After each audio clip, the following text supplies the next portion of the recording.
Alhamdulillah, alhamdulillahilladzi hadana li hada wa ma kunna linahtadiya laula an hadanallah.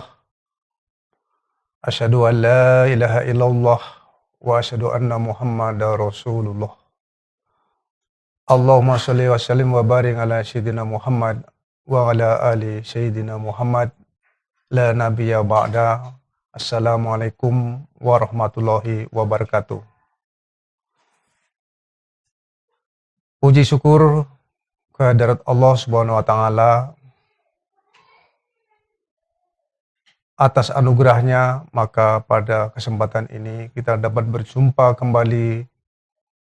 Kenapa kita bersyukur kepada Allah? Karena kita berterima kasih atas anugerahnya.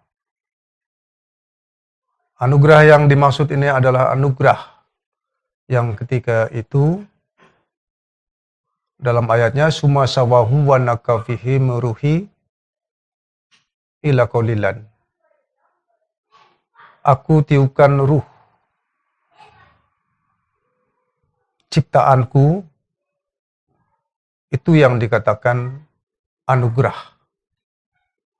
Jadi anugerah yang diterima kepada kita, kepada setiap manusia pada awalnya, yaitu summa sawahum wa nakafihi miruh. Aku tiupkan ruh ciptaanku sebagai anugerah yang diterima kepada umat manusia. Apakah dia orang hitam?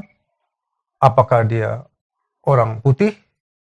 Apakah dia orang sawo matang? Tidak lain adalah sama. Cara peniupannya pun sama.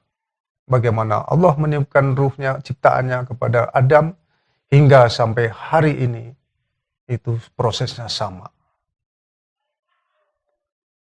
Salawat dan salam kehadapan ikutan kita Muhammad Rasulullah Sallallahu Alaihi Wasallam yang telah mengeluarkan umatnya daripada kegelapan kepada terang benderang. Kita mesti paham apakah kegelapan itu, kemudian apakah itu terang benderang. Bahwasanya Muhammad itu membawa kepada kegelapan ila zulumati ila nur, daripada kegelapan kepada terang benderang. Kegelapan yang dimaksud itu apa dan terang itu apa? Ini tidak terkait dengan yang kita lihat. Karena kalau namanya terang benderang itu sekarang sudah terang benderang.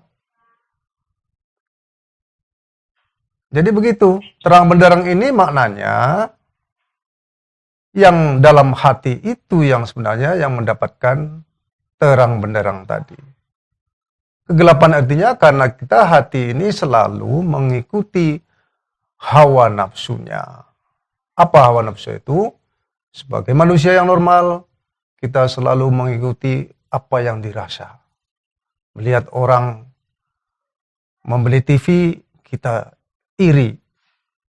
Kemudian ada orang yang berbaik hati, kita benci. Nah, ini adalah bentuk daripada kegelapan yang membuat hati kita ini gelap tuh seperti itu.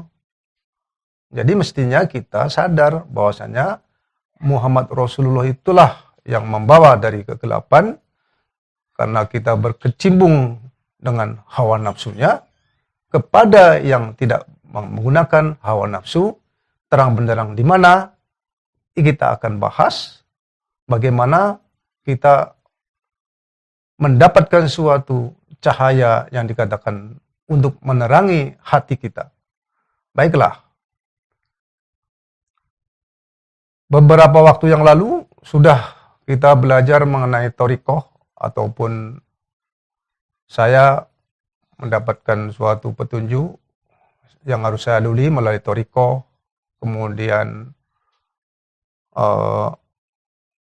masalah satu lagi, napak tilas para wali, dan semua itu benar.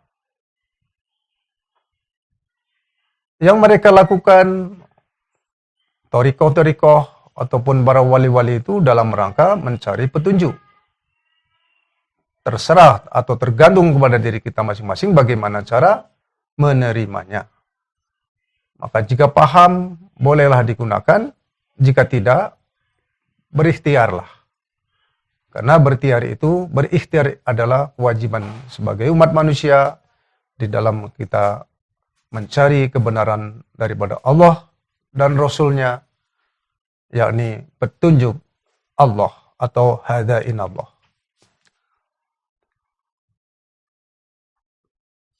Kata Rasulullah Shallallahu Alaihi Wasallam, umatku akan bercerai.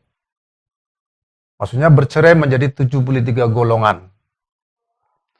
Semuanya kuluhum finnar, semua masuk neraka. Bertanya sahabat, mana yang tidak masuk neraka? Rasulullah menjawab, mereka adalah yang sama dengan aku dan sahabat-sahabatku. Ini menjadi sebuah pertanyaan.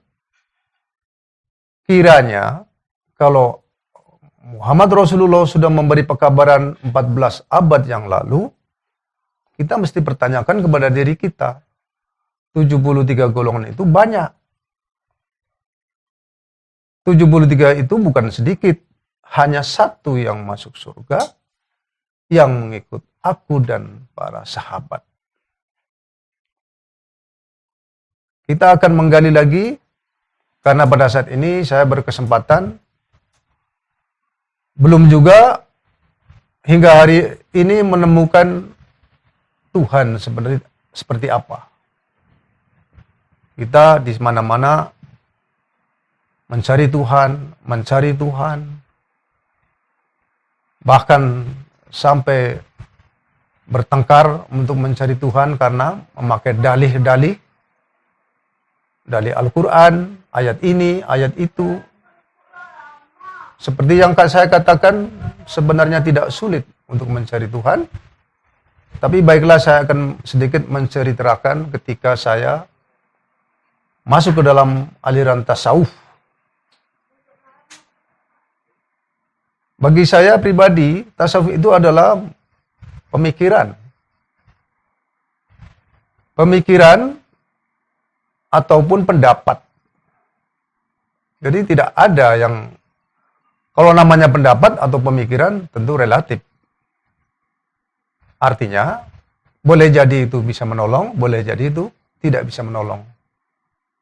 Bahkan yang pernah kita lihat, semakin tinggi ilmunya, semakin tidak tahu diri. Artinya, seolah-olah memang Islam kita sudah hebat. Kita akan mencapai kepada suatu tingkat yang dikatakan inna akramakum indallahi atqakum itu, jika dalam pelaksanaannya sesuai dengan petunjuk Allah, yaitu Quran dan Sunnahnya.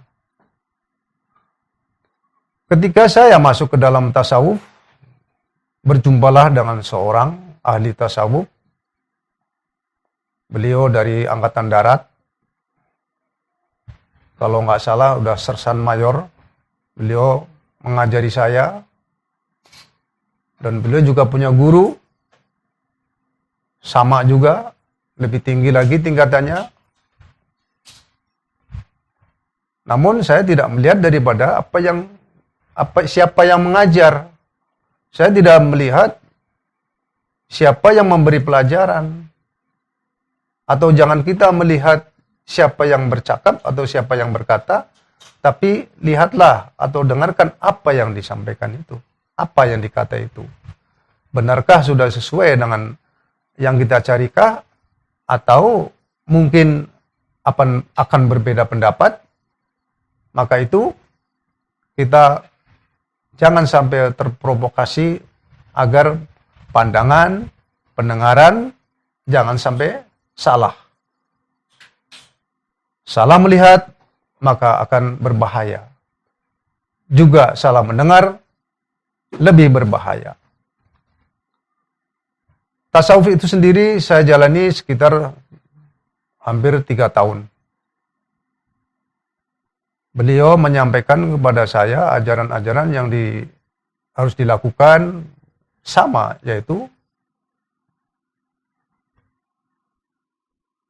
Man arafa nafsahu wa man faqad arafa rabbahu. Barang siapa yang kenal diri, maka kenal akan Tuhan. Ini terkait dengan tarekat, hanya mungkin di sini dalam pola pikir, dalam penggalian ilmu pengetahuan itu sendiri sedikit berbeda.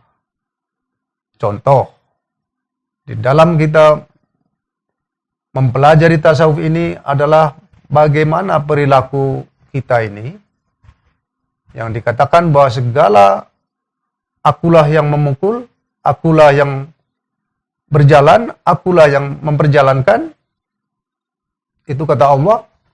Sehingga apa yang kita berbuat adalah kehendak Allah. Kita akan membuktikan kebenaran itu melalui tasawuf. Dalam pelajarannya beliau menyampaikan, sudah jelas barang tentu karena kita ini adalah ingin mempelajari masalah yang tertinggi, masalah sholat juga tidak boleh tinggal. Bahwasanya ketika kita melaksanakan sholat, nah sholati mi'rajul mu'minin, sholat itu mi'rajnya mukmin. Tapi ketika saya mempelajari ini, belum tahu apa maksudnya. Apakah mi'raj seperti Nabi Muhammad kah atau bagaimana? Di sini belum terjawab.